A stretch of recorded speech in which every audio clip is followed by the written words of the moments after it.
네, 들어갑니다. 1번 문제.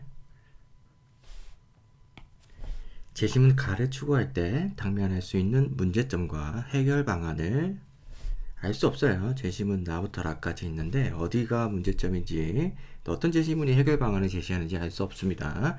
자, 그래서 참조하여 설명하고 그 다음에 쉼표 있으니까 끊어봅시다. 자, 가가 사회와 공동체에 갖는 의미를 마발을 대비하여 평가시오라고 했습니다. 우선 이제 체크해 놓은 부분들 기억해 두셔야 되고, 그 다음에 마와 발을 대비하라고 했잖아요. 그러니까 이 내용들이 서로 다른 내용일 가능성이 있다 라는 것을 이해해 주셔야 되겠습니다. 자, 그래요. 우선은 가를 먼저 읽어 봐야 되겠죠. 가가 뭔지 알고 난 다음에 그 다음에 나다 라를 읽어 볼 수 있겠습니다. 가부터 보시면은 재심 가, 오늘날에는 경쟁이 심화되면서 기업가 정신이 강조되고 있다. 기업가 정신이란 불확실성이라는 위험을 감수하면서 혁신과 창의성을 바탕으로 생산활동을 하여 기업 성장을 추구하는 도전 정신을 말한다 라고 하고 있습니다. 기업가 정신이 이제 주된 화제가 되겠습니다. 화제가 되고 그 다음에 이걸 설명하는 문장이 다음 문장으로 혁신과 창의성을 바탕으로 설명이 되고 있습니다. 그 다음에 세 번째 문장을 보시게요. 숨어있는 이윤을 찾아 기업 간이 끊임없이 새로운 상품과 서비스를 개발한다. 이윤이라는 부분들 중요하고요. 쉼페터는 자본주의 역동성을 가져오는 가장 큰 요인으로 창조적 혁신을 강조하였으며, 여기 있는 혁신하고 여기 있는 혁신하고 같은 거죠. 기업의 이윤은 여기 앞에 나오는 이윤이 여기 이윤이고, 그래서 기업가의 혁신에서 발생한다고 보았다. 자, 혁신을 통해 낡은 것은 파괴하고 도태시키고 새로운 것을 창조하고 변혁시키는 창조적 파괴 과정이 기업 경제의 원동력이라는 것이다. 그래서 앞에서 이제 파괴이라는 단어가 나오니까 창조적 파괴라는 단어 조합이 나올 수 있는 것이겠죠. 자, 그래서 기업가 정신이 이제 화제가 되는데, 기업가 정신의 구체적인 내용이 뭐냐? 이윤 추구를 위해서 혁신한다는 거죠. 그죠? 이 과정을 창조적 파괴라는 수사를 통해서 다시 한번 강조하고 있습니다. 그래서 재심가가 대충 어떤 내용인지 우리가 이해해 볼 수 있고, 교과서이기 때문에 교과서에 나온 지문이라 많이들 봤을 내용입니다. 자, 그 다음에 라다라에서 문제점과 해결 방안 찾아줘야 되는데요. 먼저 얘기해 보자면은 요 두 개가 이제 문제점이라고 볼 수 있는데, 이거 파악하는 건 어렵지 않아요. 자, 읽어봅시다. 신석기 혁명에서 산업혁명까지 생활 수준이 지속적으로 나아지지 않는 주된 이유는 창조적 파괴를 두려워했기 때문이다.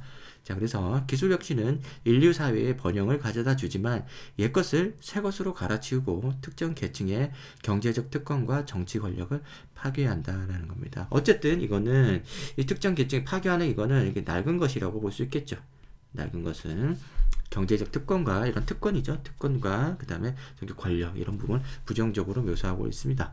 자, 지속적인 경제 성장을 위해서는 새로운 기술과 새로운 업무 방식이 필요하고, 새로운 여기서는 낡은 거, 그 다음에 이런 것들은 곧잘 새로운 주역과 함께 등장한다. 그래서 중력.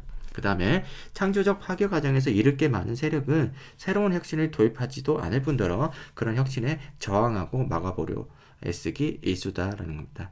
과거에 이런 문제가 있었다는 거죠. 저항이 매우 강했다는 거죠. 혁신을 하려고 해도 이거를 받아들이지 않으려는 이 특권 계층들이 있었는데 다 낡은 것이라는 거죠. 그래서 낡은 것들의 저항이 많았기 때문에 창조적 파괴가 이루어지기 힘들어서, 그죠? 그래서 삶이 빠르게 나아지지 못했다라는 얘기를 하고 있었습니다. 그래서 당면할 수 있는 문제점, 뭐라고 할 수 있겠습니까? 기존 세력, 그죠? 경제적 특권과 정치 권력의 저항, 이렇게 우리가 정리해보면 되겠습니다. 자, 다를 볼게요. 다에서는 갈등론은 한 사회의 재와 권력과 같은 희소 가치가 배분되는 과정에서 집단 간의 대립과 갈등이 나타난다고 본다. 그래서 이제 갈등론을 설명하고 있는데 모르시는 분은 없을 거예요. 교과서고. 자, 그래서 집단 간의 대립과 갈등 얘기가 나오는데, 사회의 안정과 유지는 지배 집단의 지배집단이 자신들의 기득권을 유지하는데 유리한 규범이나 사회제도를 통해 등등 얘기가 나오는데 지배집단, 그 다음에 기득권, 그죠? 앞에서 얘기했던 이런 내용들하고 똑같은 거죠. 똑같은 겁니다. 그래서 같은 거예요. 자, 그래서 유리한 규범이나 사회제도 등을 통해 피지배집단을 억압한 결과라는 것이다. 여기서는 이제 어떤 특정 경제적 그리고 정치적 이런 권력들을 얘기하고 있지만은 규범이나 사회제도까지 얘기하지는 않았어요. 이 정도 얘기까지는 나가지 않았는데 여기서는 이제 추가된 게 이거죠. 얘네들도 앞에 있는 어떤 세력들과 똑같다고 우리가 간주할 수 있는데 굳이 우리가 찾아보자면은 이제 규범이나 사회제도 그 외에는 같은 내용인 것 같아요. 아무튼 그렇습니다. 그래서 억압한 억압이란 얘기는 앞에서 얘기한 저항하고 뉘앙스가 약간 다르긴 하죠. 약간 다르긴 하지만 뭐 같은 겁니다. 자, 그래서 갈등론에서는 지배집단의 억압에 대하여 피지배집단이 저항하는 과정에서 나타나는 이 저항과 저 저항은 다른 거죠. 이 저항이라는 것은 이제 새로운 여기서 나오는 새로운 주역들이 하는 저항이고 여기서 저항하는 것은 기존 기득권의 저항이고 다릅니다. 그래서 이런 저항하는 과정에서 나타나는 갈등과 대립은 불가피한 현상으로 사회 발전과 변화의 연동력이다. 그래서 창조적 파괴가 한 번 더 우리가 여기서 설명될 수 있는 내용이겠죠. 그래서 이게 문제를 이제 전체적으로 이제 객관적으로 보는 시각에서는 이 두 개가 문제점이라고 볼 수 있는데 여기서는 경제적 특권과 정치 권력 어쨌든 얘네들은 이제 기득권이잖아요. 이것도 기득권이고 기득권의 저항 이렇게 얘기해 볼 수 있겠고 그 다음에 여기서 지배집단이나 여기서 나오는 기득권도 나오죠. 여기서도 마찬가지로 기득권이죠.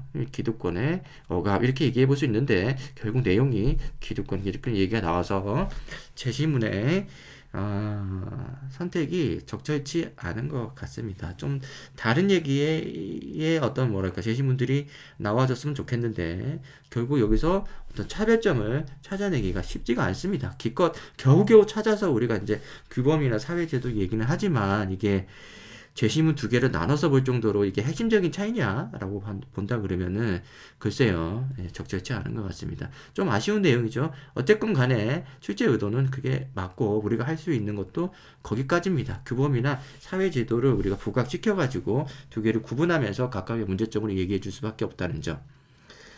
좀 아쉽죠. 비슷한 내용이 나와가지고. 그래요. 아무튼, 그런 상황이고, 라에서는 이제, 여기서 나오는, 해결 방안이라고 볼 수 있겠죠. 규제 샌드박스. 너무 충돌이 심하니까 완충 지역을 만들어주는 거예요. 자, 그래서, 규제 샌드박스란 기존 규제에도 불구하고 신기술과 신서비스가 시장에 원활히 진출할 수 있도록 이게 이제 혁신이죠. 혁신으로 우리가 이해해 볼 수 있겠고 원활히 진출할 수 있도록 이게 저항을 그죠? 저항에 대한 대응 방법이겠죠. 저항을 조금 줄이자, 그죠?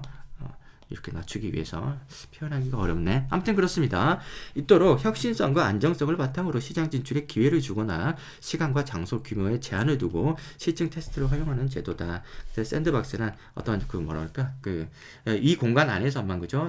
우선 테스트 해보는 거죠. 테스트 해보고 나중에 뭐 문제가 심각하다 그러면 버리면 되고 괜찮다 그러면 본격적으로 시장에 진출하는 그 정도 규제라고 볼 수 있겠습니다. 우선은 규제를 유보시켜 주는 거예요. 잠깐 동안.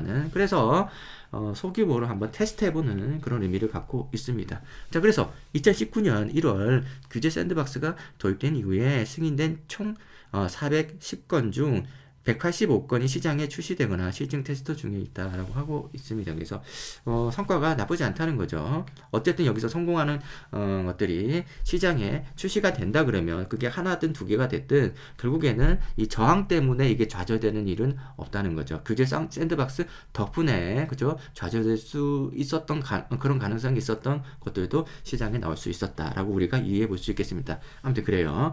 자, 그래서 여기 다음 그림은 규제 샌드박스 특례 승인을 받은 기업들의 2022년 한 해 동안 전분기 대비 투자 유치 전분기 대비래요. 그래서 고용 변화를 보여준다. 이런 거 잘 이해할 수 있어야 될 텐데 분기라는 것은 1년 4분기 아닙니까? 그죠? 3개월 단위로 끊었는데 어쨌든 그건 중요한 건 아니고 여기 나와 있는 이 그래프를 너무 또 민감하게 읽어가지고 곡해할 수도 있어요. 그래서 투자일지 금액 변화, 그 다음에 고용 변화 이렇게 얘기가 나오는데요. 전분기 대비 어땠다는 거예요? 전분기 대비 4월달, 3월 이게 3개월 단위로 이렇게 끊어져 있지 않습니까? 전분기 대비 증가했죠. 증가했죠. 증가로 보는 거지, 이게 뭐 감소했다, 증가했다, 이렇게 보는 게 아니라는 거예요. 전분기 대비 자료라는 거예요. 전분기 대비 증가했다에 의의가 있는 자료입니다. 이상하게 읽지 마세요. 자, 그리고 역시 마찬가지로 고용도 역시 전분기 대비 모두 플러스입니다. 그죠? 플러스고, 그 다음에 이걸 이렇게 읽으면 안 돼요. 그래서 전분기 대비 모두 좋아졌다, 이렇게 이해를 해 주셔야 되겠습니다. 그래서 간단하게 이 그림에 대한 내용도 우리가 설명이 꼭 필요합니다. 묘사를 해 주셔야 되겠습니다.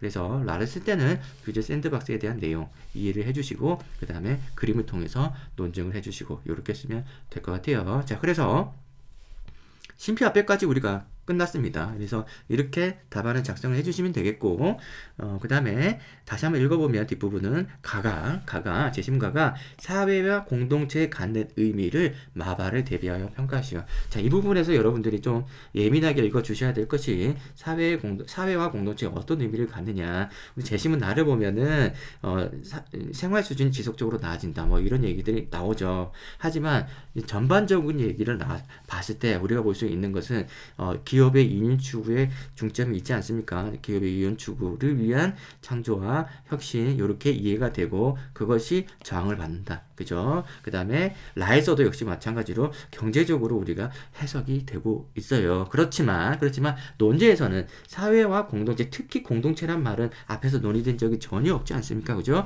그래서 여기에는 어떤 의미를 갖는지 찾아달라라는 얘기를 하고 있기 때문에 좀 더 새로운 시각을 우리가 열어둬야 되겠습니다. 그래서 마와 바를 읽어보시는데 이런 어떤 뭐랄까, 이 사회와 공동체에 대한 키워드가 내가 준비가 되어 있지 않으면은 마바를 정확하게 이해하는데 어려움이 있을 수 있습니다. 그래서 마바를 다시 한번 정확하게 한번 확인을 해보시면은, 특히 어려운 게 이제 바가 되겠죠. 마부터 한번 볼게요. 마를 보시면은, 자, 마에서 한 번만 더 얘기해 봅시다. 마와 바는 서로 대비되는 내용이에요. 대비는 서로 다르다는 거잖아요. 대비되는 내용이라는 거 여기까지 이해를 해주시고 우리가 선택을 할 수 있겠죠. 비록 우리가 제시문을 완벽하게 파악하지 못한다 하더라도 이런 걸 힌트를 통해 가지고 이해해 볼 수 있겠습니다. 그래서 말을 읽어보시면은 긍정적이에요. 우리 먼저 판단을 내려보면 긍정적인데, 이거는 잘 모른단 말이야. 우리가 잘 모르죠. 그래서 중립적으로 읽어볼 수 있겠지만은 부정적으로 우리가 파악을 해줘야 되는 상황이다라는 겁니다. 자, 그렇게 하고 마 읽어보면은 마가 굉장히 이해하기가 어렵습니다. 쉬웠나요? 요거 쉬웠나요? 이게 쉬울 리가 없는데, 저 같은 경우에는 이 제시문을 읽어보고 도저히 이해가 안 돼가지고 챗 GPT와 30분 동안 토론을 벌였습니다. 그 정도로 이게 뭔가 내용적으로 부족해요, 이 내용이. 그래서 이거를 내가 다시 한번 여러분들이 설명하는 것은 의미가 없겠지만은 그래도 혹시나 너무 골치 아픈 학생이 있을 수도 있으니까 잠깐 설명을 해주겠습니다. 우선은 제시문부터 볼게요. 간단하게. 자, 유럽 전역에 걸쳐서 자금 수납 문제를 가장 많이 고민하고, 그다음 지역 간 자금 흐름의 균형을 유지하는 방안을 가장 심각하게 생각해야 했던 것은 교황청이다. 자, 그래서 교황청이 이 문제를 겪었다는 거죠. 자, 벌써부터 이탈리아와 북부 유럽 사이에 무역 불균형이 나타나고 있었다. 무역 불균형, 이런 것들. 자, 런던과 플랑드르는 실크와 향신료 등을 이탈리아로부터 대량으로 사들였다. 그들이 대가로 줄 수 있는 영국산 양모와 네덜란드산 린넨 따위로는 이탈리아 제품을 다 사기에 턱없이 부족했다라는 겁니다. 실크와 향신료 사야 됐고 양모 팔 수 있었다는 거죠. 양모와 린넨. 말하자면 비교적 이제 싸구려를 팔아야 됐고, 그 다음에 고급 사치품들을 샀어야 된다는 거죠. 자, 그래서 여기서 다시 읽어보면, 그래서 이탈리아로 흘러들어가는 동전의 양이 이탈리아에 지급되는 양보다 훨씬 많았다. 당연하겠죠. 이게 무역 적자입니다. 적자죠. 자, 그래요. 그래서 무역 적자 속에 있으니까 화폐는 계속 유출되는 겁니다. 유출 밖으로 빠져나가게 됩니다. 그래서 이런 무역 구조 때문에 교황청이 자금 흐름을 더 어렵게 만들었다. 구조 속에서 교황청이 더 힘들게 만들었다. 교황청은 거대한 양의 현금을 빨아들이기만 했을 뿐 다른 지역으로 도로 뱉어내지는 못했다. 얘네들은 기부만 받으니까, 그죠? 그래서 계속해서 받아들이니까 결국에는 얘네들이 다 빨아들이는 거죠. 자, 가만히 두면 세상의 모든 돈이 몽땅 로마로 쏠리게 될 것이다. 로마의 교황청으로.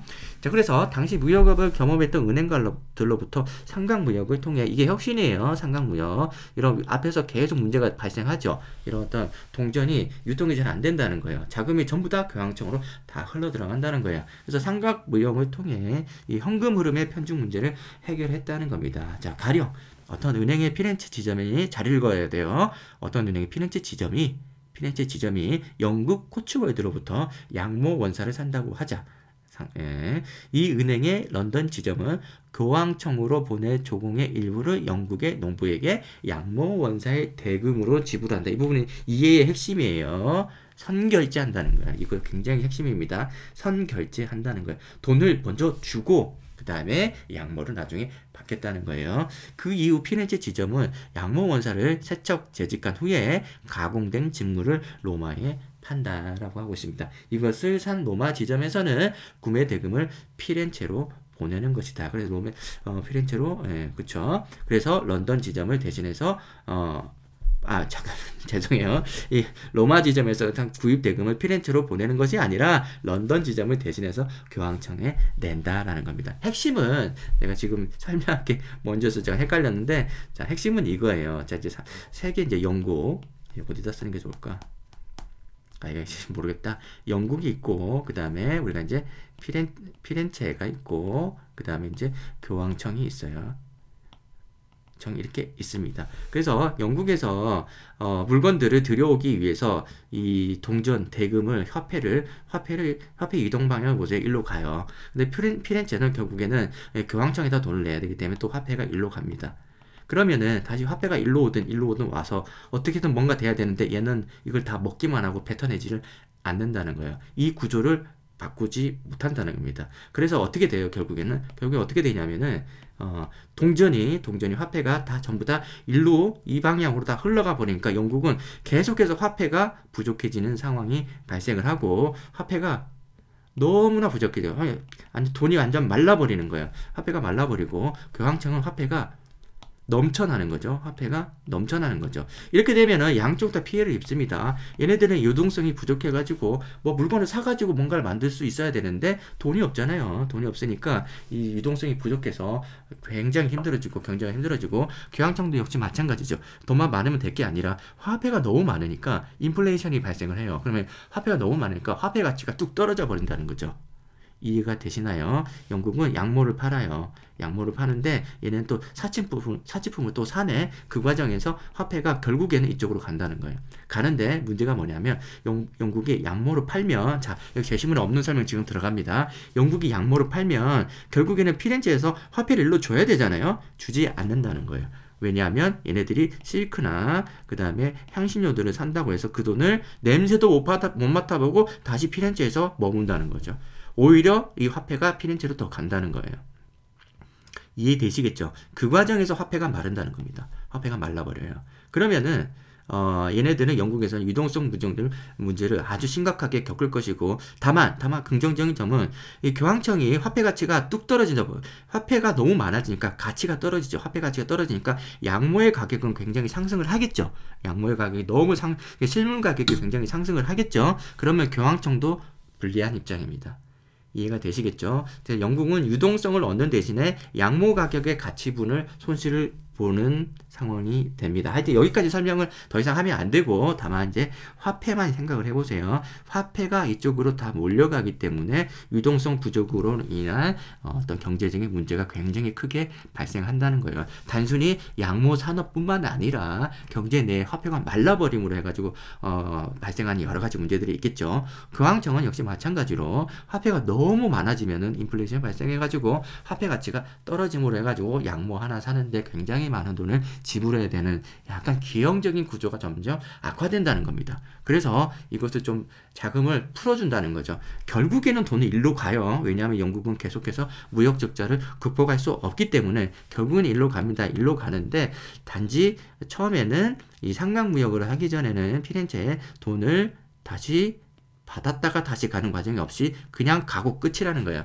하지만 상강무용을 통해서 대금을 양모를 생산해라 라고 하면서 피렌체에서 돈을 미리 주는 이 과정에서 화폐가 잠시 동안 머문다는 거예요. 이 머무는 과정이 유동성을 해결해주는 혁신이라고 우리가 이해를 할 수 있다는 겁니다. 그래서 과연 이 제시문으로 그 내용을 다 이해할 수 있을까? 모르겠습니다. 정말 모르겠어요. 그래서 굉장히 재구성했다 그러죠. 재구성 쓸데없이 잘못한 건 아닌지 메디치 머니를 읽어볼 그런 다시 한번 제가 확인해 보면서 그렇게까지 뭐 따져볼 의향은 없습니다. 암튼 이거를 뭐 그래요. 그러면 이 문제를 직접 갔던 학생 가서 이제 시험장에서 응시를 해가지고 문제를 풀어야 했던 학생도 어떻게 풀었냐? 감으로 풀었겠죠. 그냥 단순히 좋은 말만 나오니까. 그다음에 이제 두 개를 대비를 해야 되니까 감으로 풀었겠죠. 여기서는 뭐 안 좋은 말 조금 해석해 볼 여지가 있지 않습니까? 근데 여기서는 뭐 나쁘게 해석할 여지가 전혀 없잖아요. 좋은 말만 나오고 있죠. 그래서 구체적인 내용은 잘 모르면서 그냥 자신도 모르는 말, 문장의 구조를 통해 가지고 좋은 말이구나. 이쯤 되면 중요한 내용이 아닐까라는 생각을 하면서 상강무용은 당연히 혁신이겠지 이렇게 쓰면서 마치 자기가 아는 것처럼 아는 것과 모르는 것의 구분이 없는 그런 답안을 쓰게 되겠죠. 여러분 그렇게 써야 됩니다. 항상 문제가 그래요. 미안합니다. 이건 저만의 어떤 뭐랄까 문제라고 판단할 수도 있고 여러분들이 독해를 잘 했는데 그죠? 문제 없는 문제인데 괜히 문제를 내가 만들고 있는 건 아닌지 모르겠습니다만은 제 기준에 봤을 때는 그렇습니다. 자, 그래서 그렇게라도 풀었어야 되고 부정적인 의미는 바에서 한번 찾아보죠. 자, 성장 호르몬이 개발되기 전까지는 아무도 정상적인 단신을 병이라고 여기지 않았다. 그래서 이 성장 호르몬은 혁신이죠. 혁신. 그죠? 개발됐으니까. 자, 그래서 그것은 유전자 조작 인체의 성장 호르몬을 소비자가 이용할 수 있게 되고 의사와 제약사들이 자기가 한 행위를 합리화하기 위해서 이걸 개발한 기업가들이라 보겠죠. 그 혁신의 주체들이죠. 정상적인 단신을 병으로 이해할 필요가 있다. 왜냐하면 이제 이게 그래야지 자기가 이윤 추구에 유리하니까. 자, 그래서 우리는 두 가지 현상이 벌어지고 있음을 보게 된다. 즉, 행복을 증진시켜주는 약이 생활 필수품이 되는 현상과 건강의 의미가 서서히 다시 정리되고 있는 현상이 그것이다. 그래서 이 부분도 우리가 이제 같이 한번 표현해 줘야 될 것 같은데, 생활 필수품이 되는 현상 두 가지, 이것이 과연 우리가 긍정적으로 해석할 수 있는 내용인가에 대해서 반성이 필요하다는 거죠. 그래서 이 부분에 대한 반성이 필요하다, 그죠? 이렇게 얘기해 본다 그러면은 혁신이 가져오는 게 항상 공동체, 사회에 긍정적인 영향은 아닐 수도 있겠다라는 겁니다. 여기서는 긍정인데 여기서는 뭔가 좀 왜곡된, 그죠? 개념들, 약간 좀 뭔가 단순히 이렇게 그죠? 기업의 이윤 추구에만 이득이 되고, 저기 공동체, 사회 전체에는 오히려 행복하지 못하게 만드는, 그죠? 그런 의미가 되고 있지 않는가. 이렇게 반성이 필요하다는 내용으로 이해해 볼 수 있겠습니다. 자, 그래서 쭉 읽어볼 필요가, 없습니다. 자, 여기까지 해가지고 우리가 대비시켜서 답안을 작성하면 되고, 제시문 이해한다고 시간이 좀 많이 소비됐는데 이쯤 하고 바로 답안으로 넘어가겠습니다. 풀이는 다 됐죠? 풀이는 다 된 겁니다. 자, 그래서 답안으로 가보시면 별 내용도 없어요, 사실은. 자, 답안 사례. 제시문 가는 기업가 정신이 혁신과 창의성을 바탕으로 이 단어 필요하고, 낡은 것을 도태시키며 새로운 것을 창조하는 창조적 화계 좋습니다.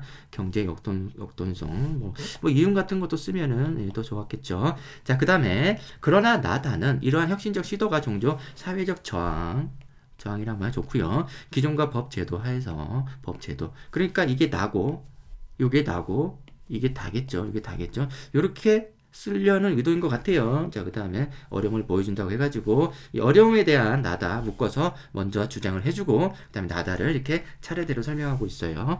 나는 창조적 파괴 활동이 사회에 지대한 편익을 가지고 있음에도 불구하고 기존 기술 지식에 기반한 집단은 혁신이 자신들의 기득권과 권력에 위협이 된다는 점을 우려한 나머지 이를 도입하는데 소극적이나 저항하는 점을 지적한다라고 하고 있습니다. 여러 가지 다양한 단어들이 제시문에서 체크가 되어 있습니다. 바꿔 쓸 수 있는 것도 있고, 이게 이 문장 못 쓰는 학생은 없겠죠. 자, 그 다음에 문제는 현재 존재하는 규범과 제도가 기존 세력의 이해관계만을 반영 비유할 때 나타난다. 이 부분이 다의 내용이죠. 다의 내용. 자, 그래서 다에 나온 갈등론은 사회 유지의 바탕이 되는 사회제도가 지배 집단이 자신들의 기득권을 유지하기 위한 유리한 법과 규범을 채택한 결과라고 설명한다. 너무 간단하게 설명이 됐는데 어쨌든 이 정도 수준에서 쓰면 됩니다. 그죠? 이게 천자임에도 불구하고 제시문 간단하게 요약하는 것만으로 답안이 완성되고 있음을 알 수 있어요. 자, 그 다음에 여기서부터 읽어봅시다. 자, 이로써 창조적 파괴와 혁신 과정은 종종 기존의 규범 및 제도와의 마찰을 불러일으키며 이 때문에 기존 법규나 규제하에서 혁신을 추진하기 어렵다는 것을 알 수 있다. 왜 이런 정리 문장이 필요했을지 잘 모르겠지만은 나를 바로 안 들어가고 이렇게 하나 쓰고 있습니다. 그냥 뭐 사족이라고 볼 수도 있고 그냥 뭐 윤활유죠. 윤활유. 문단 간의 연결관계를 자연스럽게 하기 위해서 이렇게 쓰고 있습니다. 어쨌든 나는 이에 대해 해결책으로 기존 규제에도 불구하고 새로운 아이디어나 기술이 시도 발전될 수 있도록 유예기간을 두는 제도적인 얘기라는 걸 우리가 써줘야 되겠고, 그림 일일이 통해가지고 더 많은 고용과 창출, 투자 유치 이런 것이 있었다라는 것도 또 그림도 빼먹으면 안 돼요. 이렇게 잘했습니다. 자, 그 다음에 이제 마지막, 자, 기업가 정신이 사회에 갖는 의미는 무엇일까? 이것도 마찬가지로 뭐 이렇게 써도 되고 안 써도 됩니다. 솔직히 저는 좀 그래요. 이런 거.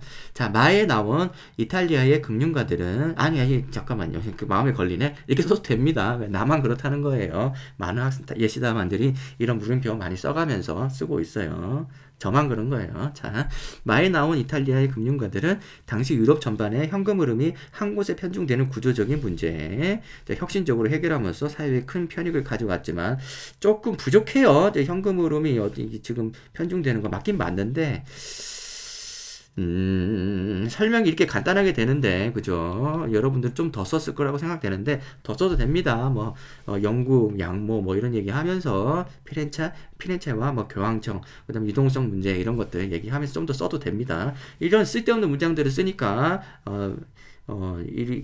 구체적으로 제시문, 말을 이런 문장을 쓰니까 말을 쓰기가 어려운 거지. 이런 거 빼면은 충분히 쓸 수 있어요. 써도 되고요. 자, 그래서요 여기까지 했고, 바의 성장 호르몬 시장의 성장 사례, 뭐야 이거, 성장 호르몬 시장의 성장 사례는 이상하네. 혁신적 기술이 공동체의 문제를 해결하기보다 도리어 불필요한 인식이라고 얘기를 하고 있네요. 확산의 사회 비용을 전가할 수 있다는 걸 알려준다. 굉장히 고상하게 썼어요. 세련되게 썼지만 배우세요. 이거 배우긴 배우되 이렇게 안 써도 괜찮습니다. 이렇게 우선 공부하는 입장에서 이런 건 참 좋죠. 전가라는 표현, 사회적 비용이라는 표현, 불필요한 인식 이런 것도 좋습니다. 좋긴 좋은데 당장 내가 이제 답안 썼는데 이런 표현이 안 나왔다고 해서 문제가 되는 건 아닙니다. 자, 결론적으로 기업가 정신을 도모할 때에는 기존 제도가 갖는 한계와 혁신이 사회에 미치는 영향을 다각도로 고려해야 된다. 이렇게 또 사족이죠. 역시 마찬가지로 영향, 비교, 평가라고 했으니까 이런 부분 필요하긴 한데 우리가 이미 평가가 이미 끝났어요. 이미 이 문장 이런 내용들 쓰면서 한편으로는 사실 한편으로는 이제 긍정적인 영향을 미치기도 하지만은 공동체에 오히려 부담을, 그죠? 오히려 사회적 비용을 증가시키는 부분이 있다라고 우리가 사실 첫 문장에 쓰는 게 더 좋을 것 같은데, 아무튼 이런 데 평가 내용 필요하긴 필요합니다. 근데 그래요. 필요하다고 합시다. 자, 그래요.